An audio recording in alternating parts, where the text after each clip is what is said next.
Pertanyaan berikutnya Pak Edi terkait valuasi ya. Nah sebenarnya begini Pak Edi, ya saya juga kembali tunjukkan lagi ya.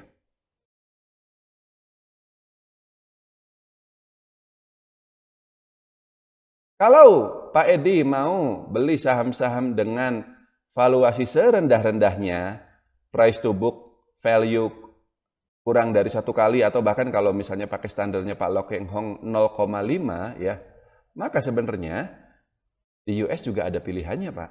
Saya tunjukkan. Ya. Ada saham kodenya itu BCS ya, Barclays. Ini bank besar ya, tapi bukan di US, dia di Inggris ya. Tapi kita bisa beli sahamnya di US ya, di New York Stock Exchange. Harga sahamnya sekarang 14,62 dolar per lembar saham ya, dan kita bisa lihat di sini di statistics. Nah ini,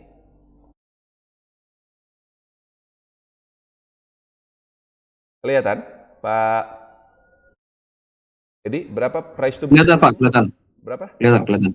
0,61. Betul. Jadi kalau Pak Edi screening ya, keluar banyak itu. Yang PBV-nya di bawah 1 itu banyak. Di bawah 5 juga banyak. Di bawah 0,5 juga banyak. Meskipun biasanya ya perusahaan-perusahaan yang memang tidak populer ya. Kayak BCS ini meskipun dia bank gede banget, tapi ya siapa yang ngomongin dia? Nggak ada. Orang ngomonginnya Tesla, Microsoft, dan seterusnya. Nah, cuman begini.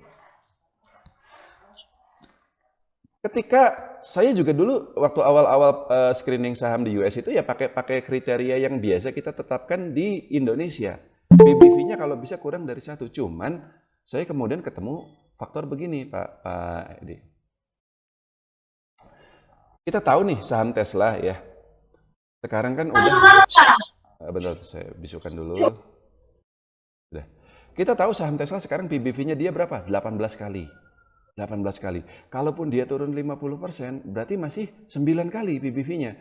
Turun lagi tuh, dari 50% itu turun 50% lagi, total 75%. Masih 5 kali PBV-nya. Jadi kita mau nunggu sampai kapan?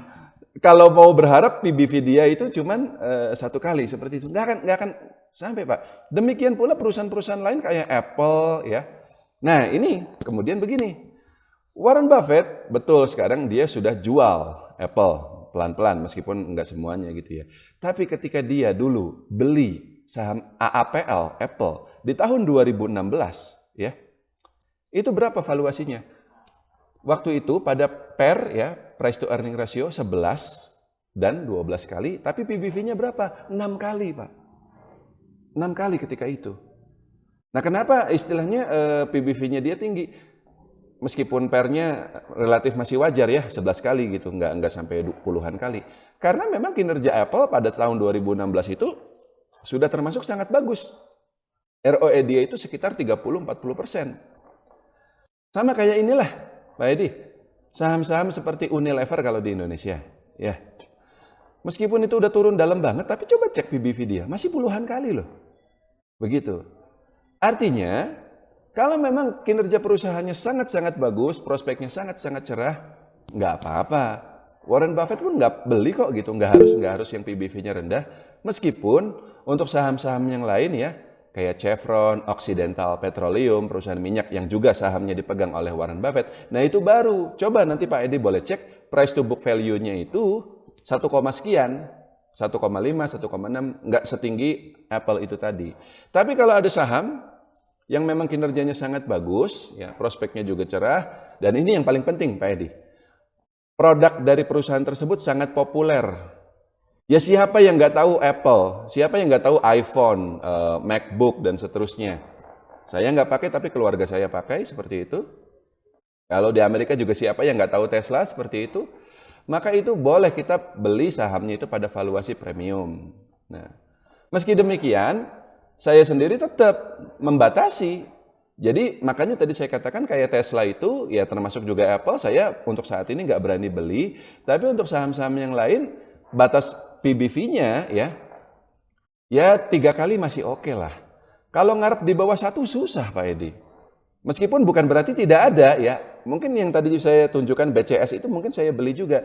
Tapi kalau ada saham lain, sekali lagi barangnya populer, orang banyak pakai produknya, kinerjanya bagus, prospeknya cerah. Saya pikir PBV 3 kali masih oke. Kalau 5 kali baru jangan dikejar. Cukup ya Pak Edi ya?